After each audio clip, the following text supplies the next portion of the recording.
And it's a little tenuous maybe to put 80% of an entire country's energy on renewables. Well, it always works until it doesn't. And at the Consumer Choice Center, the way that we, of course, look at this is that the first way that you should build your energy sector is around the best interests and needs of consumers, the people who are going to be turning on the lights, using the water, all that kind of stuff every single day. They approach energy from an ideological perspective. What is the ideal form of energy for X, Y, or Z moral purpose? Whereas you should be looking at it, what saves people the most money and allows them to have the things that they need. And so Europe has, of course, chosen the former of those things. They do not care much about the needs of consumers. And so you have a very, very tenuous energy grid. That is why Europe has been drawing so much of its power from Russia. And you get into this situation where when you turn off all of your nuclear power plants, when you are basically trying to build a green energy supply, you end up relying on countries like Russia in ways that are unhealthy for the security of all of your nations and the rest of the world. So there's an old kind of a joke that it does in fact involve a priest and a rabbi. Would you like to hear it? It is directly related to this. Please, shoot. So there's a priest and a rabbi, and they walk into a bar, and they're having kind of a rough day. And the priest goes up to the rabbi and is like, "Hey, Rabbi, it's good to see you." And the rabbi's like, "What's wrong?" And the priest says, "Well, we had a soup lunch at the church, and it didn't go very well." And the rabbi's like, "Why?" And he said, "Well, I just gave a message, a sermon on why it was important to have something to remind you of the Lord at all times. And so we went to go sit down and eat soup, and I passed out a bunch of crucifixes to everyone to eat the soup with."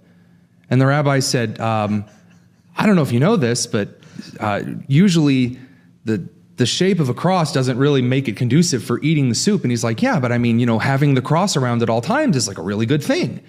And so it's an older joke, and I'm really butchering the delivery of it, but it kind of fits the ideological pursuit it's an of older trying joke, to achieve something. Yeah, I think nice little Star Wars reference there too.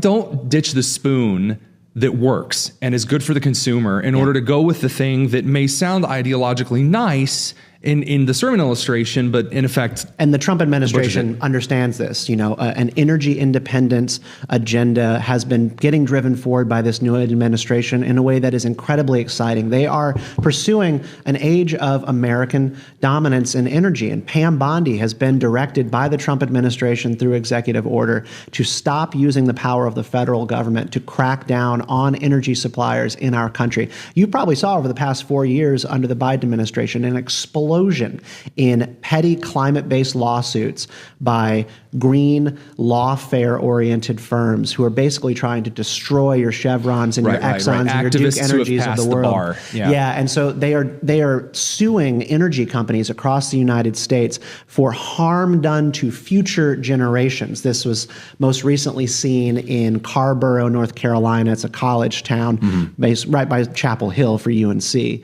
And they're going after Duke Energy on the claims of future harm to future generations by a energy company that uses the largest amount of clean energy in North Carolina. And the Trump administration is getting the federal government out of participating in these kind of games. And that's a good thing. One of the biggest surprises to me, and honestly comes from my own ignorance, that I didn't know a whole lot about Doug Burgum.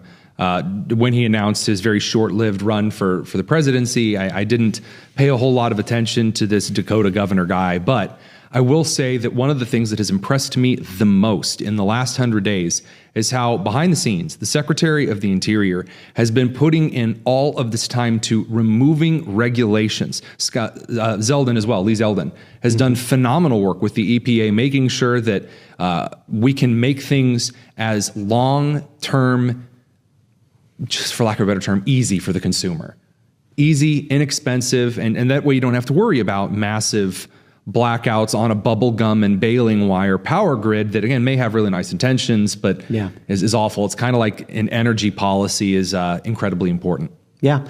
And, there's a lot of things that we can learn from the failures in Europe and their inability to produce energy consistently for consumers across the continent. There's a wonderful piece out right now in Town Hall by a former Hungarian MP named Zoltán Kis, and he just points Americans to Europe and the EU as a fine example of what happens when you don't build an energy policy based around the needs of everyday people.